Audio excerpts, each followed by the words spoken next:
దేశమంతా ఇప్పుడు జరుగుతున్న విస్తృతమైన చర్చ కుల గణన గురించి.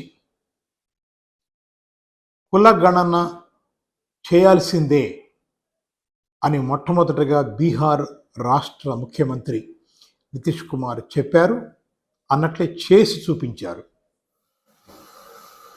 అదర్ బ్యాక్వర్డ్ కాస్ట్స్ 52% కంటే పైన ఉన్నాయని, వారికి ఇస్తున్న 27% రిజర్వేషన్ చాలదు, దాని ఆధారంగా మరికొంత ఇవ్వాలని ఆయన మాట్లాడారు.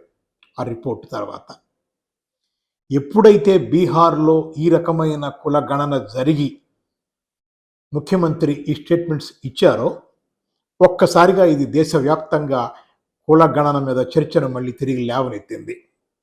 నిజానికి జనాభా లెక్కలు సేకరించేటప్పుడు కులాల వివరాలను నమోదు చేసుకోవటం 1931లో జరిగింది. 1931 సెన్సస్ తర్వాత సెన్సస్ జరిగాయి కానీ కులాల నమోదు లేకుండా పోయింది. కేవలం ఎస్సీ ఎస్టీ కమ్యూనిటీస్ మాత్రమే కులాలని నమోదు చేసుకున్నారు. బీసీల గురించిన చర్చ జరగల. అట్లాగే 1931 తర్వాత చాలా ఏళ్ల పాటు వరల్డ్ వార్ 2 కారణంగా అయితేనేమి, ఇండిపెండెన్స్ స్ట్రగుల్ మూలంగా అయితేనేమి జరగలేదు. తర్వాత జవహర్లాల్ నెహ్రూ ప్రైమ్ మినిస్టర్ అయిన తర్వాత మొదలైంది, కానీ దాంట్లో కులాల వివరాలు రాలేదు. ఆ తర్వాత చివరికి వాజ్పేయి టైంలో ఆ డిమాండ్ చాలా బలంగా వచ్చింది. కానీ సంభవ్ కులాల విభజనని లెక్క వేయడానికి బీజేపీ గవర్నమెంట్ అంత సుముఖత చూపించలేదు. 2010లో Manmohan Singh socio economic caste census అనే పేరు మీద, ఎస్సీసీసీ పేరు మీద నమోదు చేయడానికి తీసుకున్నారు 2011లో. కానీ అది కూడా చాలా పాక్షికంగానే జరిగింది.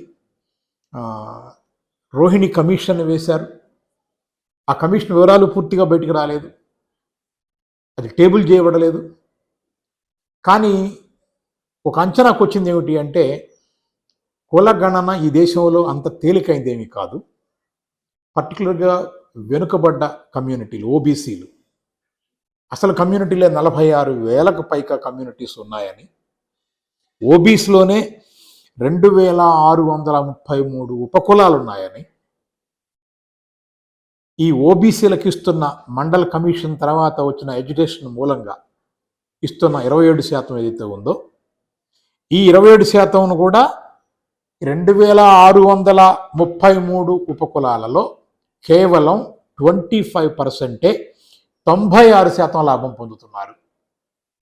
ముఖ్యంగా 10 ఓబీసీ కమ్యూనిటీలే సుమారుగా 90% పైన ఉద్యోగాలు పొందుతున్నారు. అసలు 983 ఉపకులాలకి ఒక్క గవర్నమెంట్ పోస్టు ఇప్పటిదాకా లేదు అనేది కూడా తేల్చారు.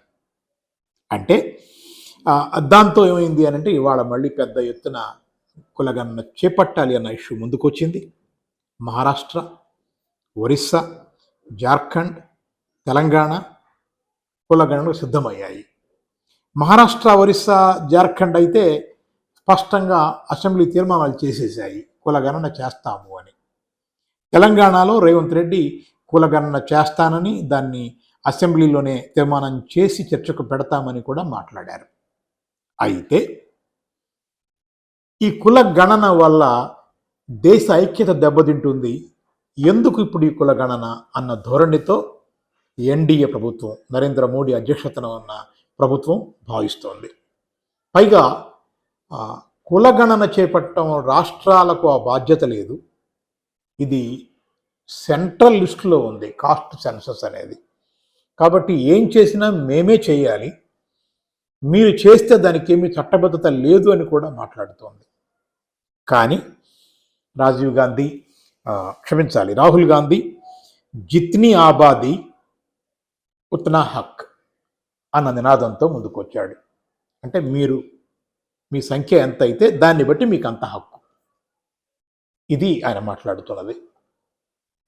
దీనికి కౌంటర్గా మోడీ ఏమంటున్నారంటే, ఒక పక్క నియోజకవర్గాల పునర్విభజనలోనేమో దక్షిణాదికి నియోజకవర్గాలు తగ్గిపోతున్నాయి, కొత్త జనాభా నియంత్రణ లెక్కలు తీసుకుంటే ఎట్లా అని అంటున్నారు మీరు.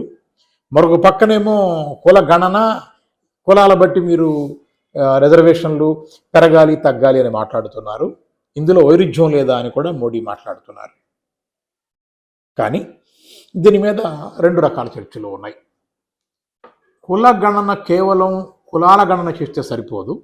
సాంఘిక, ఆర్థిక, రాజకీయ ప్రభావాలు ఎట్లా ఉన్నాయి, సోషియో ఎకనామిక్ ఇంపాక్ట్ ఏంటి ఆ కులం మీద, అది కూడా స్టడీ చేస్తేనే న్యాయం జరుగుతుంది అనే ఆర్గ్యుమెంట్ ఉంది. డాటా అనేది ఎప్పుడైతే వస్తుందో ఇది ఒక రకమైన సమాజానికి సంబంధించిన ఎంఆర్ఐ ఇమేజ్ లాంటిది. ఎంఆర్ఐ చూస్తేనే కదా అర్థమయ్యేది ఏం జరుగుతుందో. అట్లానే అసలు ఈ డాటా ముందుకు వస్తే ఏ కులం ఎంత మేరకు ప్రోగ్రెస్ అవుతుంది, ఎందుకు ప్రోగ్రెస్ కాలేదు, ఒకటి ఎక్కడ ఉండిపోయింది, ఈ లెక్కలు తెలిస్తేనే కదా మన యొక్క పద్ధతుల్లో మార్పులు చేసుకోగలిగే అవకాశం ఉండేది. కాబట్టి ఇది చాలా ఎసెన్షియల్ అని ఇవాళ ప్రతిపక్షాలన్నీ దాదాపుగా మాట్లాడుతున్నాయి. భారతీయ జనతా పార్టీ కులాల వారీగా ఈ దేశం విడిపోవటం మంచిది కాదు, ఈ దేశ ఐక్యతను అది బలహీనపరుస్తుంది అని ఆర్గ్యుమెంట్తో మాట్లాడుతోంది. మతాల వారి చీలిపోతే పర్వాలేదు కానీ కులాల వారి లెక్కలే చీలుస్తాయా అని ప్రతిపక్షాలు భారతీయ జనతా పార్టీని ఎత్తిపొడుస్తున్నాయి. ఏది ఏమైతేనేమి 2-3 రకాల ఇష్యూస్ ఇందులో ఉన్నాయి. ఒకసారి నిజంగానే కుల గణన జరిగి లెక్కలు క్లియర్గా తేలితే మొబిలిటీ ఆఫ్ ద కాస్ట్స్ ప్రతి దశాబ్దానికి ఎట్లా ముందుకు వెళ్తున్నాయి, వెనక్కి వెళ్తున్నాయి అనే ఒక అంచనాకైతే కావాలి. దాని మూలంగా ఏమవుతుంది అంటే మన ఫండ్స్ని ఎలొకేట్ చేయటంలో, ప్రయారిటీస్ని నిర్ణయించుకోవడంలో, ఈక్వలైజ్ చేయటంలో మనం ఆ రకమైన ఎఫర్ట్ పెట్టడానికి అవకాశం ఉంటుంది. ఇప్పుడు బీసీలు కుల గణన అడుగుతున్నారు అని అనుకుంటున్నాం మనం, కానీ నిజానికి రోహిణి కమిషన్ రిపోర్ట్ ప్రకారం చూస్తే బీసీలలో క్రీమీ లేయర్కి రేపు నష్టం జరిగినా జరగవచ్చు కులగణన బయటకు వచ్చాక.